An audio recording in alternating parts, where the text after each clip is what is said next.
Hello, my friends, and welcome back to your place for Minecraft news and Realm news updates. It is Tuesday, April 1st, which makes it April Fool's Day. Happy April Fool's Day, my friends, and watch out for those pranksters lurking about. As you all know, I'm no prankster. I am your host, the Dark Lord, the one who puts the real in realm and expands your mind one block at a time. This week, I am focusing primarily on Minecraft's past April Fool's jokes. I thought it would be fun to visit 3 of their April Fool's pranks that they carried out throughout the years. After that, I will tell you all about this amazing recording I just had with a university, a group of researchers that use Minecraft as their research tool, their platform. And I just had a discussion with them Saturday, so I'm going to be talking about that today and providing you a good long 1-minute clip sneak peek into that in today's Realm News Flash. So, when you're all ready, go ahead and continue on or pause and then hit that play button when you're ready, and let's get this show started.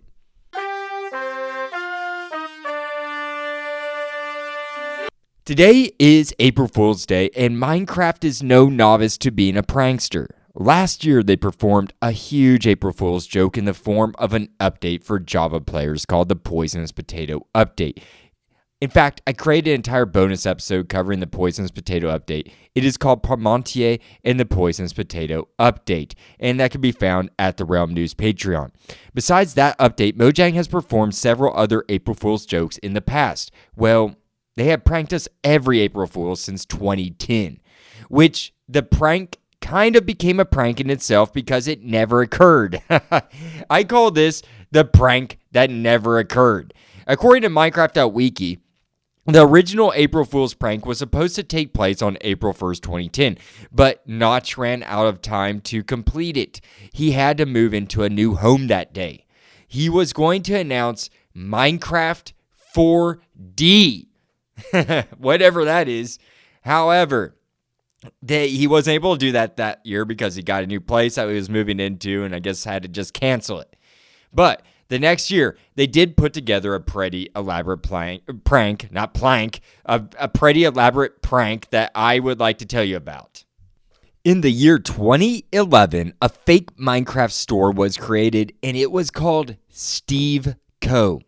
How this worked was Notch put a lock chest in the Java worlds. When you tried to unlock it, a message or prompt would pop up reading, quote, "You need a Steve Co. supply crate to open this. You can pick one up at the Minecraft store," end quote.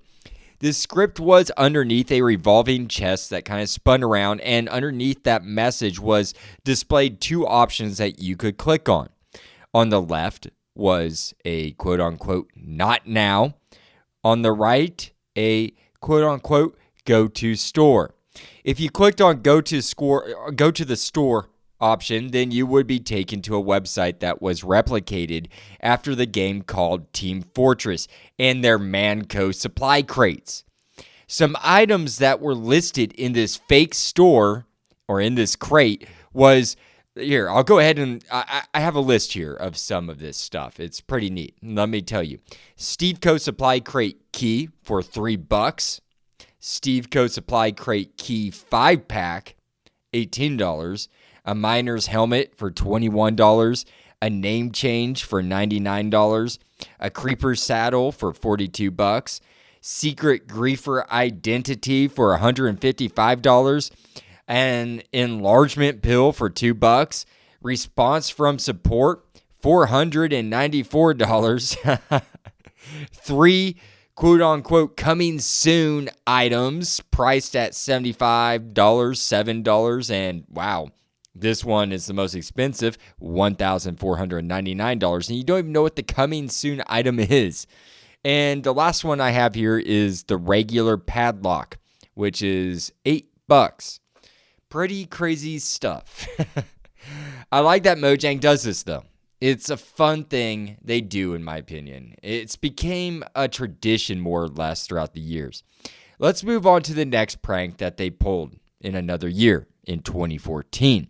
In 2014, a post was made on Mojang's webpage on April 1st titled, "Minecraft is experiencing some problems" by Jens Bergensten.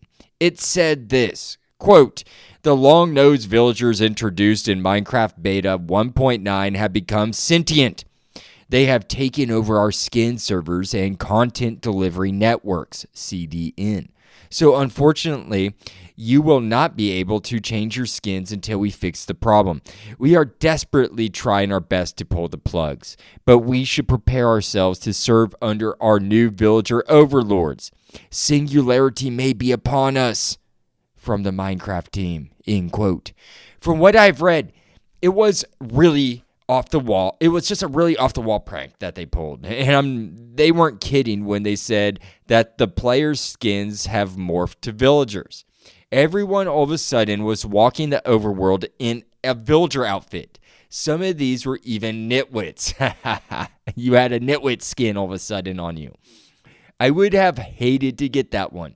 Some other villager skins were the butcher, librarian, farmer, priest, the smith, and the base villager skin, the old brown suit. Just plain, villager skin. Also, in the game, they made the villagers make different sounds thanks to the animation company called Element Animation, based out of Sheffield, England, which you'd be familiar with them if you just watched the last Minecraft spring release event, which just occurred a couple weeks ago. And that was, they had a clip. They hired Element Animation to make this clip of a wandering trader going through the overworld, and it demonstrated all the new features that we were receiving in this spring release that they presented to us and that we've been introduced to since the beginning of the new year, 2025. So it was a super cool video that Element Animation created, and they do an outstanding job. I recommend going to go check that out at Minecraft's YouTube. Anyways, this resource pack available at the time was called the Villager Sounds Resource Pack, or TEAVSRP for its acronym. And due to the brand new series called Game of Thrones, perhaps you've heard of it, which was due to release that same month. The new season was due to release in April 6th to be precise. So they in reaction to Game of Thrones coming, Mojang changed the Minecraft title screen music to resemble Game of Thrones theme song. It was kind of a parody to it. So I thought that was just really cool. I wish I could have experienced that because I'm a huge Game of Thrones fan. I bloomed really late. In fact, just last year, I watched Game of Thrones for the first time. Now I'm on to House of the Dragon, and I know that this just went off the rails away from Minecraft topics, but I love that. I love those shows. And I incorporate a lot of lore into my world in Minecraft, and it's influenced by a lot of things I'm into, like Lord of the Rings, Game of Thrones, and House of Dragons, and so many more, and so many other shows, movies, books, and whatnot. So, yeah, you never know how you're going to incorporate things into your worlds. I just love doing stuff like that. So I found that to be extremely interesting that they used Game of Thrones music on the title screen back in this April Fool's joke. Now, allow me to tell you about our last Mojang April Fool's joke that caught my eye out of this list of all of them throughout the years. It is called the 20W14 Infinity, or just the infinity symbol is what I'm seeing here.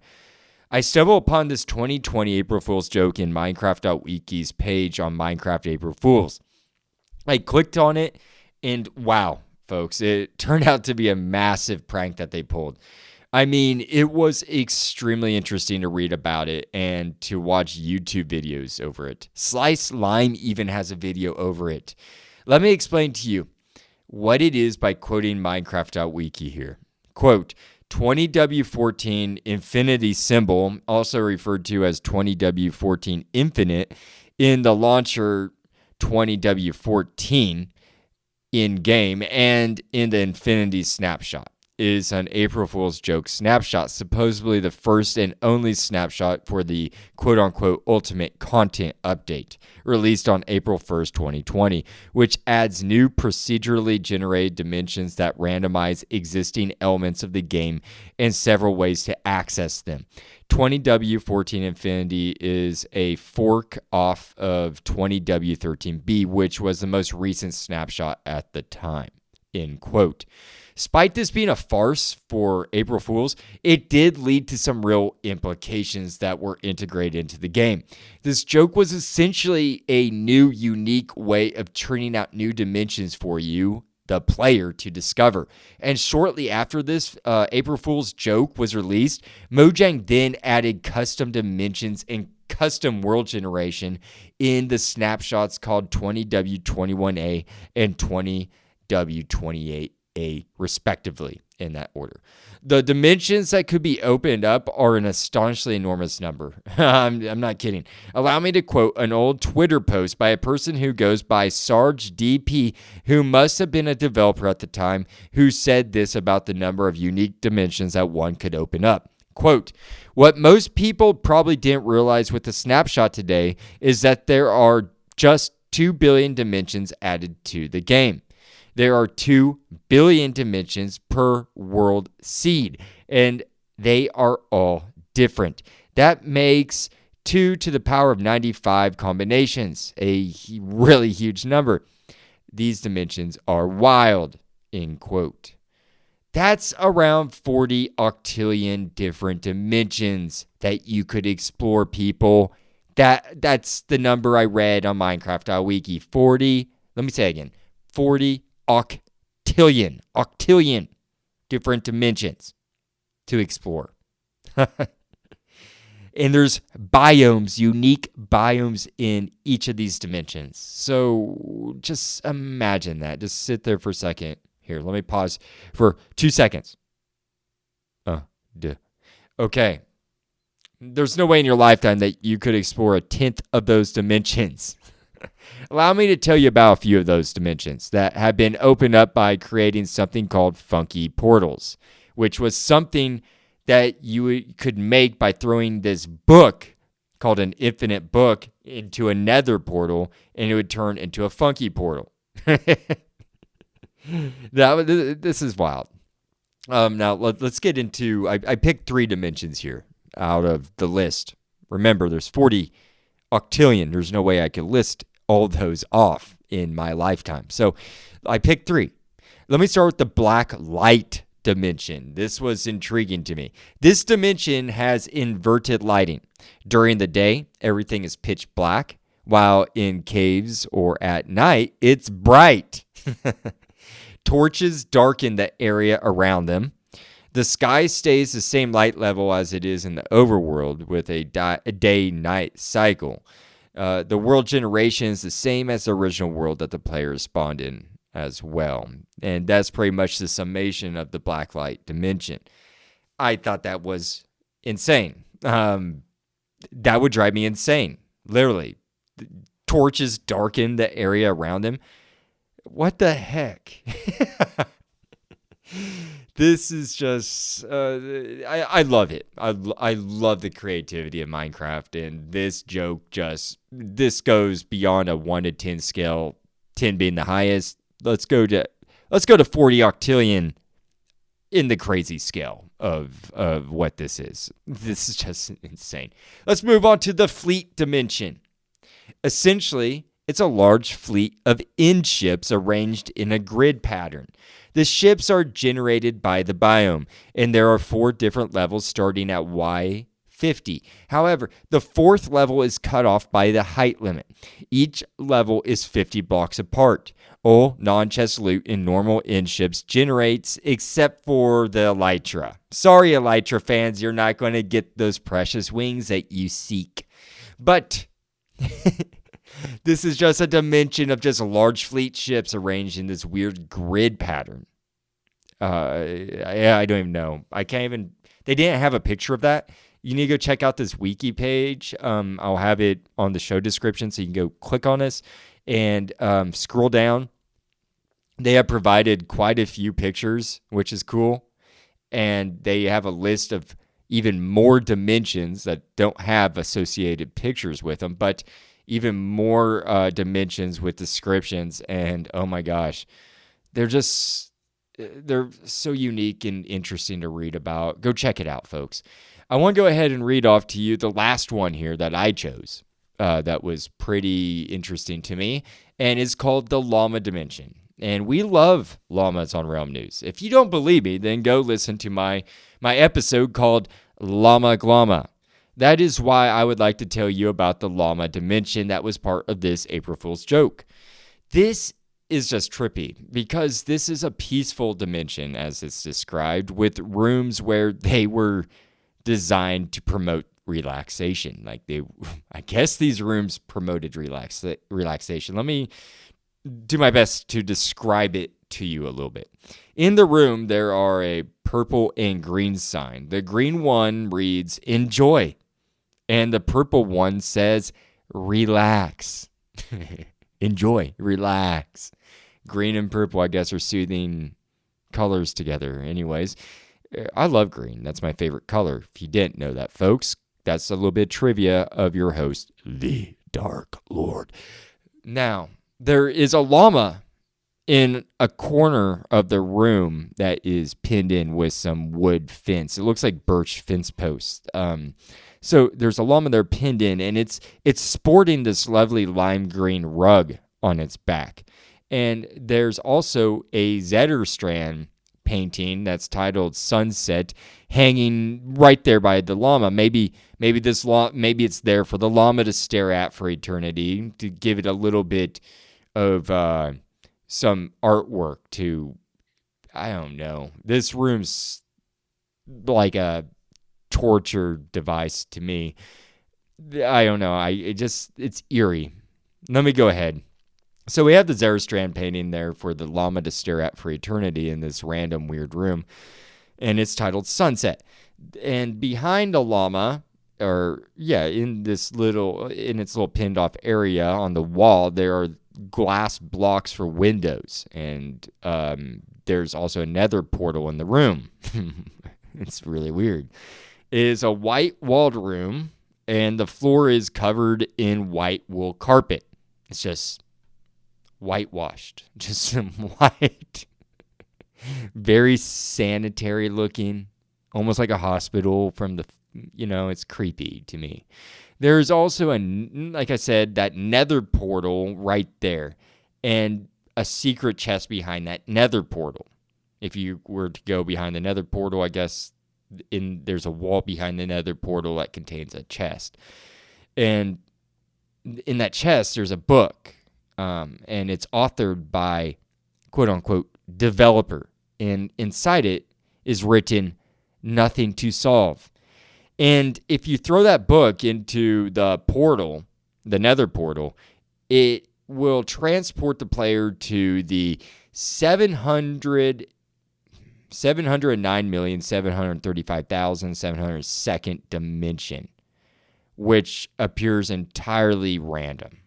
But there's numerous rooms generated there, which are all identical, but they're separated by multiple layers of bedrock, which this reminds me of like the hellscape that was described by Jean-Paul Sartre in the book We Clos, which is a book that is heavily, is an allegory to his philosophy and existentialism. And anyways, it's worth the read. But these identical rooms, all separated by multiple layers of bedrock, in a way reminds me of the hotel in that book. And I think in English, We Clos means closed doors, and I believe you can find that online. In English, you can. I know it's been translated in several languages, so check that out if you're interested. I love Albert Camus. one of my favorite philosophers. But anyways, these rooms are creepy, and it reminds me of this hellscape that, why did I say Albert Camus? It was written by Jean-Paul Sartre, which was also another one of my more favorite philosophical authors. Anyways, but it reminds me of that book. It took a lot of forethought and skill to pull this off, and I'm quite impressed by it, folks, how they did this entire prank on this April 1st, 2020. It's just so outlandish to me. It cracks me up. At the same time, that llama dimension is just very spooky to me, and along with many of these other dimensions I read about, like there's one dimension of, I think it's called the decaying dimension, and when you enter, the further away from spawn point you go, more and more things like the leaves of trees start decaying more. So to me, that was very just creepy and gave me some weird vibes. Very weird. Let me know what you think of those dimensions. Heck, and if you played that update, please write in and let me know how your experience was. I wasn't around at the time to play it, so I'd love to hear what you thought about it. Please DM me, write me. I have a Reddit. You can find that all at my bio.link/Realm News. And that wraps up what I have for Realm News Flash's April Fool special, folks. But now I would like to move on to the next segment of the show. Just Realm News. Some news on Realm News. And that's where we're headed.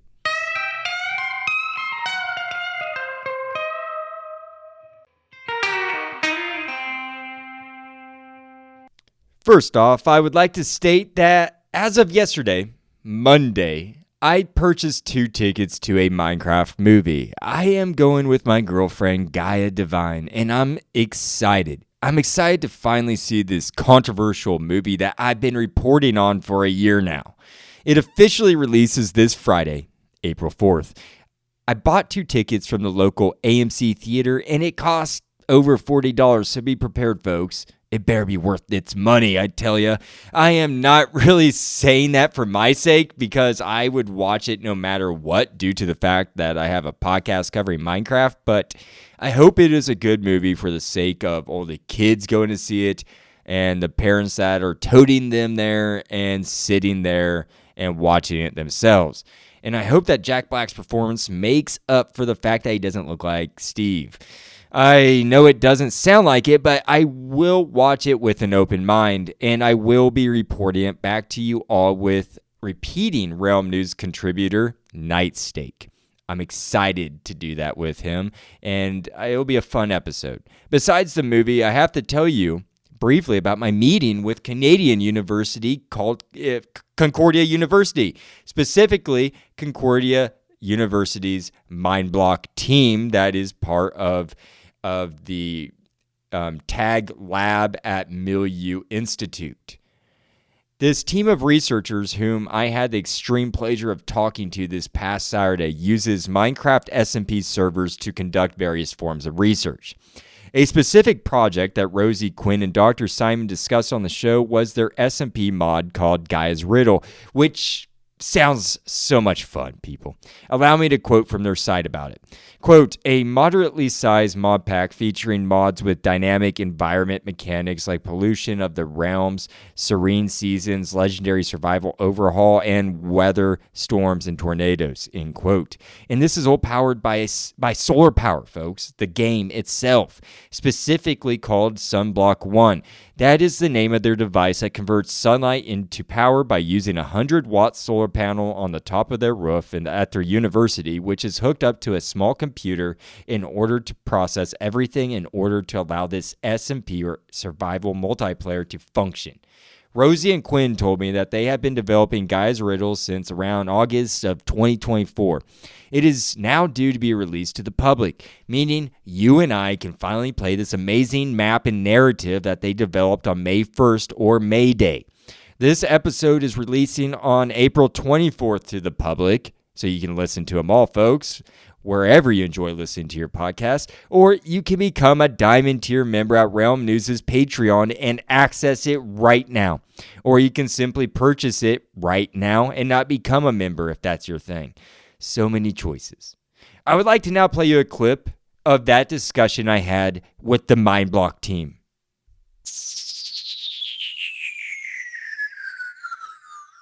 The main goal of Sunblock is to make people think differently about playing the game. The main goal about Gaia's Riddle is to just do that, to play differently. It's not we're telling you what to do, but we're giving you the choice. Because it's very possible somebody joins the world, and instead of running towards the safe place, they just go in the other direction. They completely don't read anything. They don't take any hints or any clues. They just say, oh, this is cool. I'm going to go play over there. And they do their own thing. That's cool. That's their decision. The alternative is you work together and you communicate with everybody. Because what can easily happen is on a very nice sunny day, everybody hops on and they all play at the same time. Let's say 20 people play at the same time and they're all flying around. The battery drains in 3 hours.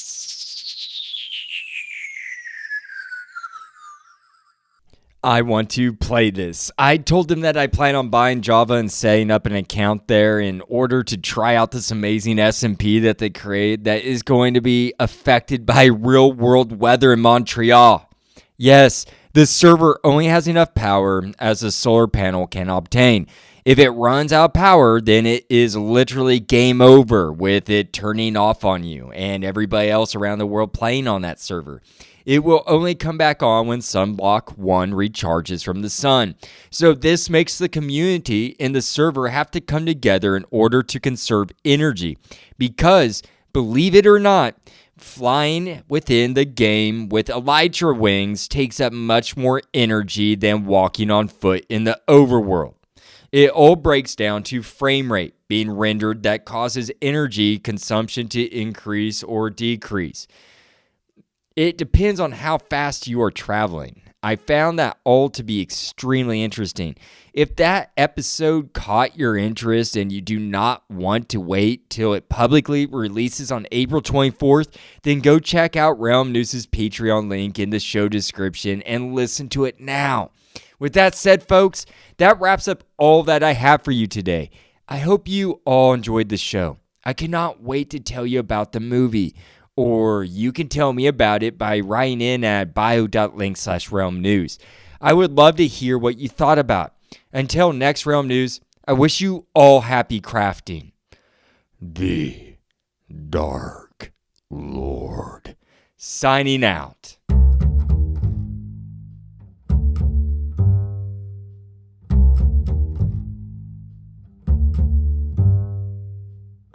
Hey, Realm News fans, it's your host, the Dark Lord, the one who puts the real in Realm and expands your mind one block at a time. I'm here to tell you that your support means everything. Spread the word by telling friends, liking, and commenting on Spotify or Good Pods. Find me on X, Blue Sky, Reddit, or via email at bio.link/Realm News. For more content, join my Patreon at the Copper or Diamond tier for early episodes, bonus content, newsletters, and ebooks. Find out more at bio.link/Realm News. No pressure, though. Just keep listening, liking, and sharing. That's more than enough. Happy crafting, and see you at the next Realm News.